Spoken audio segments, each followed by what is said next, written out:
We're here with Cobber head coach Terry Horan as he prepares for Gustavus, another road game in the MIAC. Coming off a tough loss against St. Thomas, but was another step up for the Cobbers in competition as the Tommies were ranked third in the nation going into it. Guys have to be happy with the way your offense played. You had 30 points against St. Thomas. It's the first they've had 30 points scored against them in that career. Yeah, you know what? It was a tough football game, and obviously we saw a great team, a team that doesn't have many weaknesses, and we came up on the short end of the stick, but we didn't. I guess where I was proud of our kids is we didn't quit. We kept battling, and we were down 3 scores in the third quarter, and kept it to the grindstone. I mean, we threw the ball really well, but we're a team that loves to get that run established and throw when we need to, and we weren't able to do that on Saturday. But hey, there were positives in that game. Even in a loss, we were able to get positives, and we got to build on those. One of those positives, third play of the game, Chris Gilson breaks one off on a slant pass for 76 yards for a touchdown, electrified the crowd. Plus, he also had over 100 yards receiving, which is a first for Chris Gilson. Talk a little bit about him and that play. I almost caught him, by the way. I was running down the sideline so fast. It was a play action. It was the third play of the game. We were 3rd and 2, and we came off of our triple option play action, and we got Chris up the seam, and the safety didn't roll over, and it was well executed. And Chris is so athletic. He's probably one of our top receivers. He can do so many things for us. And here's a kid that came in as a quarterback, so we were able to find a spot for him. And he's an electrifying offensive threat, that's for sure. Now let's look ahead. You got to go on the road in the MIAC, which is always tough. And you're playing at Gustavus on their homecoming, which makes it doubly tough with all the pomp and circumstance. Yeah. And you know that players want to play real tough at homecoming. What does Gustavus do well? Even though they haven't won yet, they've put up some tough games.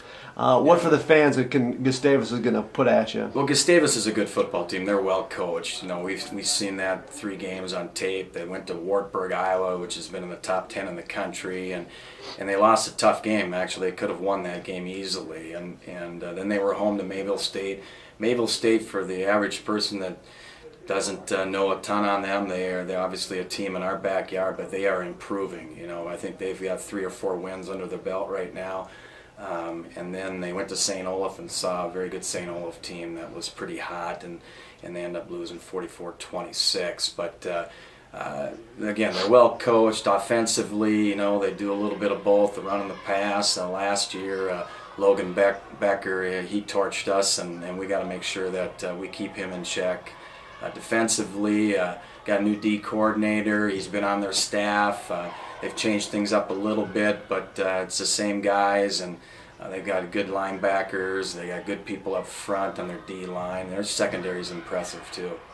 You know, you've had a week to prepare. What have you guys been working on in practice this week? Well, we just need to get better. You know, we gotta continue to keep worrying about ourselves and get better in a lot of the little phases. You know, offensively, just continue to keep our timing. You know, we have some bumps and bruises right now too, like most people do, but it's just continue to keep that timing and to do what we do best. And then defensively too is just to really be a Simon Hone, and Gustavus really makes you be a Simon Hone, and that's something that we've been focusing on this week, and then continue to improve in our special team area. I think that's something that we can continue to improve at, an area that you know, we want to be at the top of our game on Saturday, that's for sure.